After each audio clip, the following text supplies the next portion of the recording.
I invite you to take a copy of the scripture and open it to Matthew in chapter 14. We're going to read from verses 13 to 21 this morning of Matthew 14. I've neglected to look up at what page that is in the Bibles in the chairs there. So sword drill, give me a page number. 868. Brian Rowan just won himself a trip to Thorold. All expenses paid. Let's read God's word together this morning from Matthew 14 and verse 13. When Jesus heard about it, he withdrew from there by boat to a remote place to be alone. When the crowds heard this, they followed him on foot from the towns. When he went ashore, he saw a large crowd, had compassion on them, and healed their sick. When evening came, the disciples approached him and said, "This place is deserted, and it's already late. Send the crowds away so that they can go into the villages and buy food for themselves." "They don't need to go away," Jesus told them. "You give them something to eat." "But we only have 5 loaves and 2 fish here," they said to him. "Bring them here to me," he said. Then he commanded the crowds to sit down on the grass. He took the 5 loaves and the 2 fish, and looking up to heaven, he blessed them. He broke the loaves and gave them to his disciples, and the disciples gave them to the crowds. Everyone ate and was satisfied. They picked up 12 baskets full of leftover pieces. Now those who ate were about 5,000 men, besides women and children. This is the word of the Lord. Thanks be to God. There's a new phase in Matthew's gospel here of Jesus' ministry as he's continuing his ministry on earth, where he's entering a new phase as he withdraws from the region of Galilee. So the Galilee is a region in the north of Israel, and it's where Jesus' hometown of Nazareth was. Jesus made his kind of ministry base out of the town of Capernaum, which was also in Galilee on the shore of the Sea of Galilee. And much of Jesus' ministry, many of the stories that you've read about Jesus take place in the Galilee, in this region in the north of Israel. And yet Jesus is beginning to withdraw from Galilee because of opposition from Herod, right? We read about that last week at the beginning of Matthew 14, that Herod had some theories about who Jesus was, and that he was John the Baptist raised from the dead, and he had John the Baptist killed, and so Herod had some growing concerns about Jesus.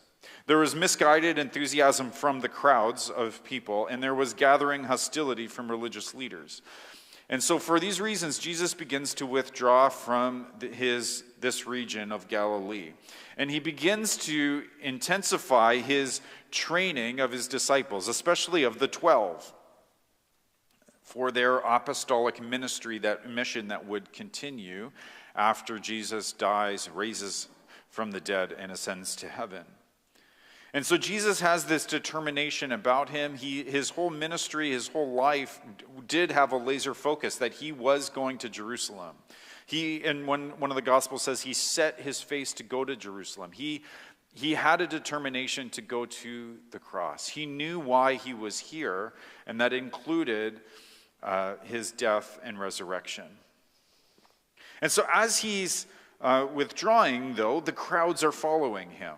Right? The crowds aren't willing to give up on him just yet, aren't willing to leave him alone. This is the only miracle that's recorded in all 4 of the Gospels. It's a significant miracle, this abundant provision of food. Now, I've lived my whole life basically in the Niagara region, and I guess I can't remember a day where there wasn't enough food for the day in my home. in fact, for many days to come. And if we run low on food, then there's Costco. Am I right? There's Costco where you can buy, your 8-liter jar of mayonnaise that will last 6 years. They didn't have best before dates in first century. Like, you needed daily bread. They didn't have this strange bread that you can buy today, the 6-pack at Costco, where it'll stay for 2 weeks and it'll stay soft. What kind of stuff do they put in bread that it's good for 2 weeks? Right? My wife started making, the last few weeks, she's been making a lot of homemade bread, and it's like, you need to eat it that day. Because it's got, if you wait to the next day, it has about the consistency of cardboard, right?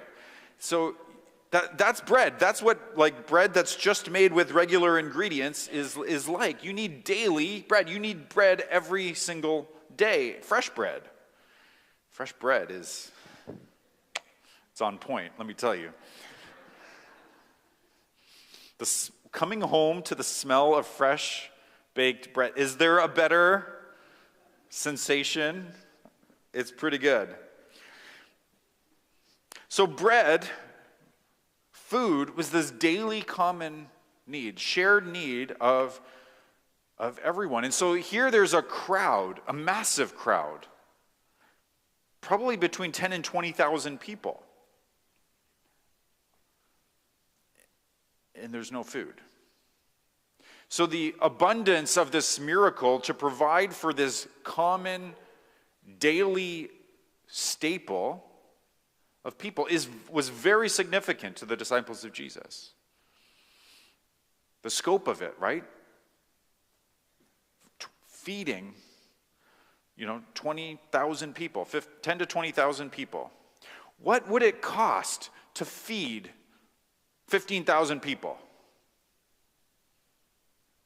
Like, some of us freak out over, we're our kids are getting married. We've got to host this wedding, and it's like, what's that going to cost, right? Well, what are those 250 people going to cost to feed?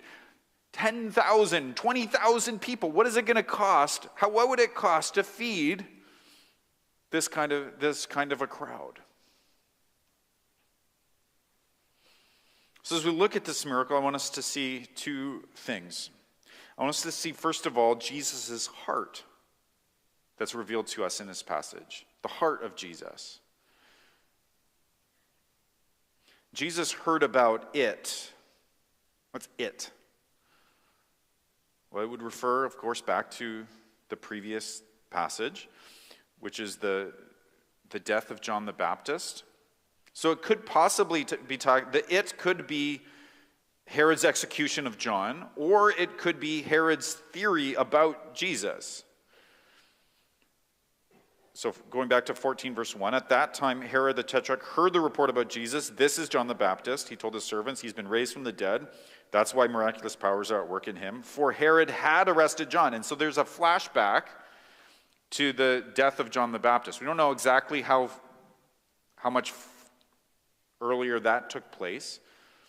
But in the present day, in the present moment of Jesus, Herod has these theories about John. So when Jesus heard about it, is either Herod's theories about Jesus, or it is the death of John the Baptist. But in any case, Jesus wanted to be alone. Jesus withdrew to go to a remote place in order to be alone. Anyone ever want to be alone? Very healthy practice. Right? Introverts unite and go to your room all by yourself. Right? So, how do you respond when you want to be alone to an intrusion? To an interruption of that desire to be alone. Jesus here, he wanted to be alone. He goes to a remote place. He gets in a boat. He crosses the lake in order to be alone. And when he gets there, there's a crowd of 15,000 people. how would you respond if you want to be alone and instead there's 15,000 people waiting for you? Consternation, frustration, take off, eh? But how does Jesus respond? He saw a large crowd and had compassion on them and healed their sick. It's the consistent response of Jesus in the Gospels to crowds of people who are in need. The consistent response of Jesus is compassion. The word literally means his heart went out to them.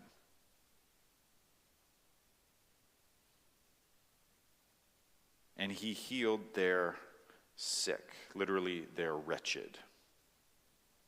Matthew frequently records crowds following Jesus and the miracles that Jesus does for them. If you want to experience the miraculous, you need to get with Jesus. But when the disciples want to send them and their problems away, right, at the end of the day, as evening comes, the disciples want to send the crowds away and the problems that come with the crowds. But Jesus refuses. He cares about suffering and need and hunger. And he wants his church to care too.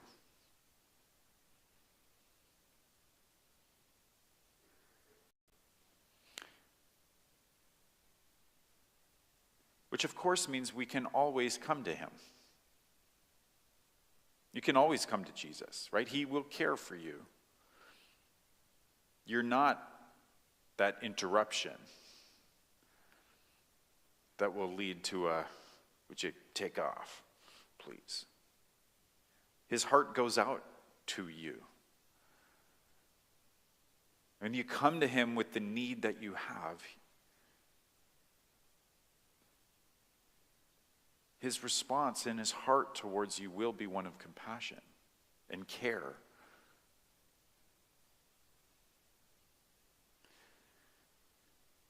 Just doing some, reading of the whole book of Matthew this week, and just looking at the different miracles that Matthew records. And there's a lot of healing miracles that Matthew records, either Jesus healing people of disease like he does here, or of casting out demons. And in all of those miracles of healing or of casting out of demons, the disciples of Jesus are really absent. They're invisible. They're not referenced whatsoever. That's just Jesus, having compassion on hurting people. Jesus, his heart going out to people in need. And the participation of his disciples is non-existent. They're just not there. But there's other miracles that are recorded in Matthew's gospel that aren't healing or casting out of demons. And in those cases, the disciples are present. And in those cases, the disciples have some sort of a mistaken perception or a lack of faith. Their faith is unexemplary at best. And their vision is clouded or mistaken. And the miracle almost seems that Jesus intends to teach his disciples, to teach his community of disciples, his church, that we share Jesus' authority and should share his priorities. So if you think back to chapter 8, and Jesus was again on the Sea of Galilee in a boat, and he was taking a nap, and there was a great storm. And the disciples are there, and they're worked up, and they wake Jesus and say, Jesus, don't you care about us? We're going to die. And Jesus says, why are you afraid? You have little faith. And he orders the storm and the sea to be quiet and still. In the next chapter, in Matthew chapter 15, there's another feeding, this time a feeding of the 4,000, and the disciples are there as well. We'll get to that next month. In chapter 17, there's a little story about those who collect the temple tax come to Peter and they say, "Does your rabbi pay the temple tax?" And Peter's like, yes. And then Peter comes to Jesus, and Jesus is like, "Hey, Peter, when an earthly king, do they tax their kids, or their guests, or the strangers?" He's like, "The strangers?" And he's like, Jesus is like, yeah. Like, go fishing, and he catches a fish, and there's a coin in the first fish that he catches his mouth, and he uses that to pay the temple tax. And so there's this miracle, but it's meant to instruct Peter about something. We'll get to that in due course as well. So in this miracle, though, all I'm saying is that these other miracles where the disciples are present and have some sort of mistaken perception that there is instruction from Jesus that is meant to be caught. That Jesus is almost doing these miracles in order to teach his disciples something. And so in this passage, I want to see not only Jesus' heart of compassion, and we need to hold on to that as his disciples, but I also want to see what is Jesus teaching his disciples in this account. And I think Jesus is really confronting the realism of his disciples who saw an overwhelming need and the underwhelming resources at their disposal. The disciples saw this overwhelming need, feeding 15,000 people, and they saw their own underwhelming resources, 2 fish burgers.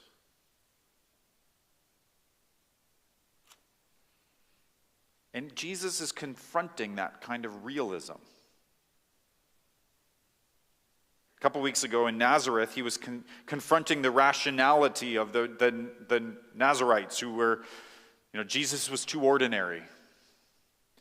Last week, there was a confrontation with the sinful sensuality of Herod and his courts, and here there is a confrontation with the realism of the disciples. The disciples saw a real need to feed a massive crowd with no food. And they came to Jesus. It's interesting, they didn't come to Jesus as they often do in the Gospels with this respectful tone of Lord. They come to Jesus with an order. They come to Jesus to tell him something, to point something out, and to say, this is what you need to do.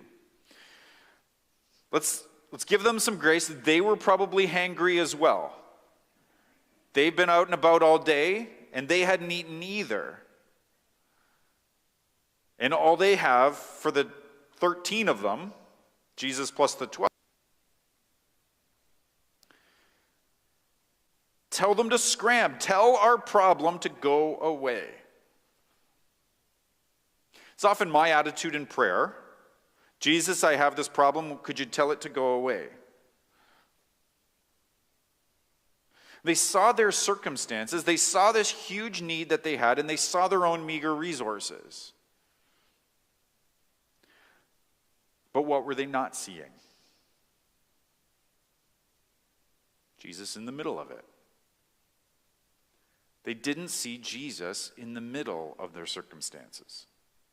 And what weren't they asking? They weren't asking anything. They weren't asking, Jesus, do you have something in mind here? Jesus, what should we do? They came with an order. Tell our problems to go away. Tell these hungry people to fend for themselves. Tell these hungry people to pull themselves up by their own bootstraps. So just pause for a second. What's the biggest issue in your life right now? You can see it, right? It's this big thing right in front of you. But can you see Jesus in the middle of it? And are you asking Jesus, what do you have in mind here? Back to our story. So, they weren't asking Jesus, what do you have in mind? But Jesus says to them, you give them something to eat. Why does he do that? Why does Jesus tell his community of disciples, you give them something to eat? They don't need to go away. You give them something to eat. Well, I think it's an instruction to his church. Jesus saying, I care about hungry people, and you must too.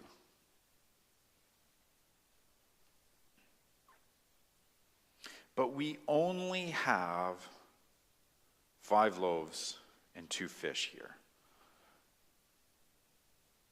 We only have this. 5 and 2. They could count to 7. But they couldn't count to 8. This is all we have.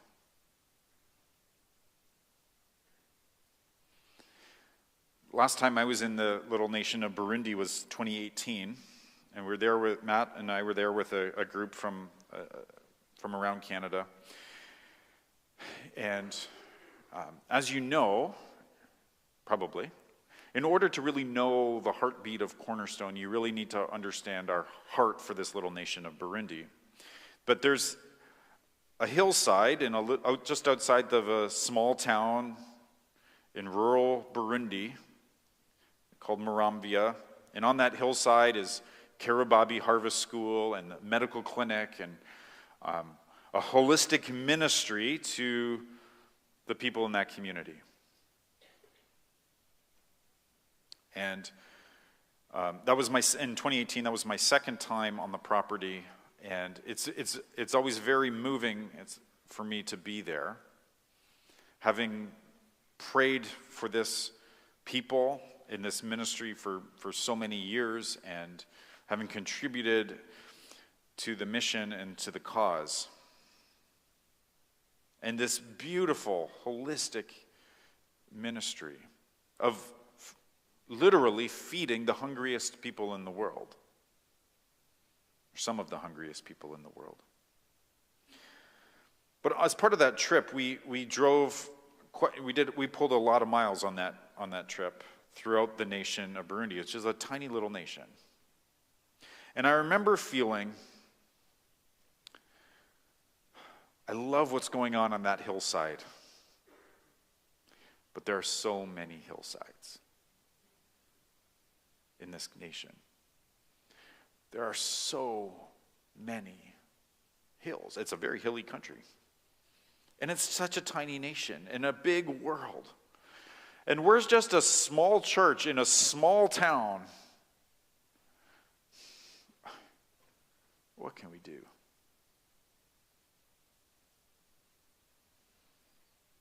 Overwhelming needs.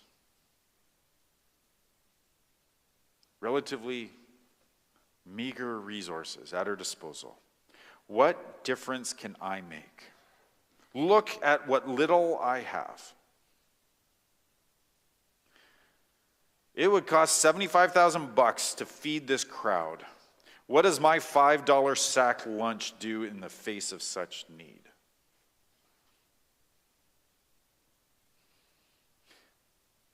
But what's worse than giving 5 loaves and 2 fish to a crowd of 15,000?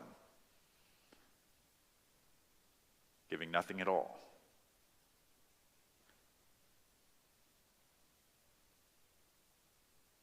See, when we focus on our lack, we miss out on what we do have.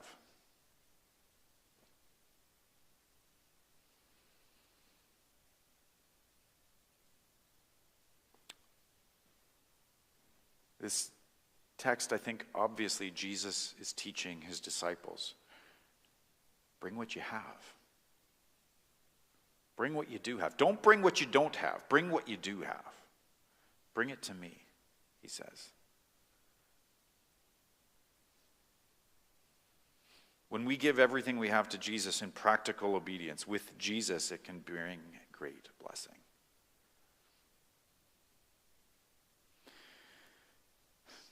So are you discouraged by the realities you face?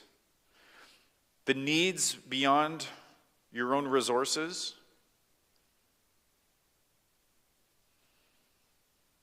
You say, I'm just middle class. I'm just a student. What do I have to bring? Look at the problems of this world. What do I have? What are these among so many? Realities. And Jesus confronts our realities. Because the Christian faith is nothing if it is not supernatural. The Christian faith is nothing if it is not supernatural. Can we only count to 7? Can we only see need and lack and our inability? Or friends, is Jesus risen from the dead and alive and active among his people? Is Jesus risen from the dead and alive today and working among his people? Jesus said, bring him here to me. He didn't need them, right? He didn't need the 5 little loaves of bread and the 2 pickled fish. He could have made them out of nothing. Or as Satan tempted him, he could have said, all of these stones turn to bread. He could have done it, this provision of food, in any number of ways, but he said, bring them here to me.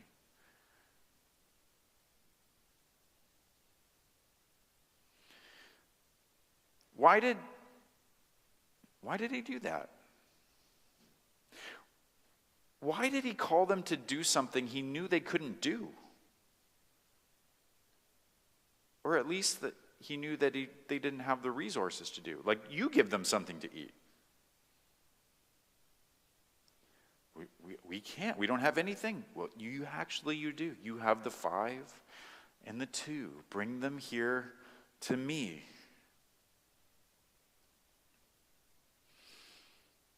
Why were there leftovers? Did he miscount?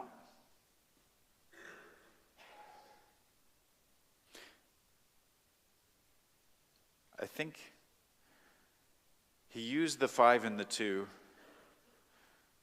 because he finds great delight in working through his people.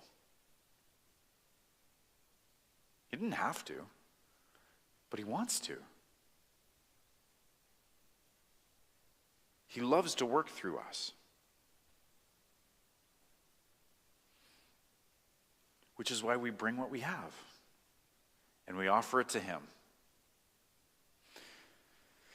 Towards the end of the service, you'll hear an announcement about joining the Alpha team.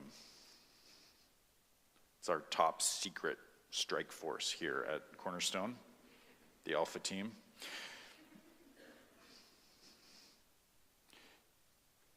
Maybe you look out at the region in which we live, the Niagara region, you're like, man, there are so many lost people.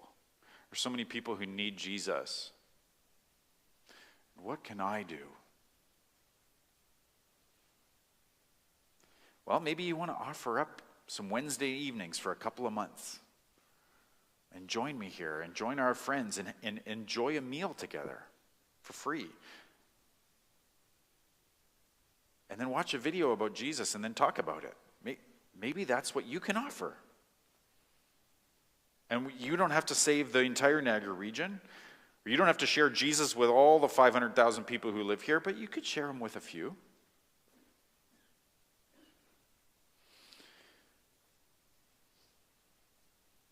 Referring to this miracle and the one that follows in the next chapter, Frederick Bruner writes, twice in deserted places, Jesus expected the disciples to recognize the fact that the authority with which he had endowed them is at their disposal to feed hungry people. expected the disciples to recognize that the authority which they had received from Jesus was at their disposal to feed hungry people. However, the disciples simply stand overwhelmed, so that Jesus himself must demonstrate to them that he has not placed demands upon them incapable of fulfillment. And so then he continues, disciples may act bravely on Jesus' expectation that they can be of big help to people.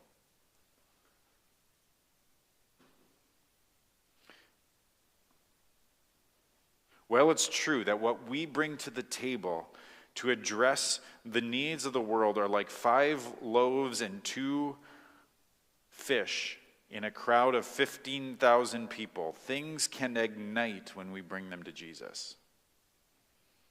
Bring what you have. Don't bring what you don't have. Bring what you have.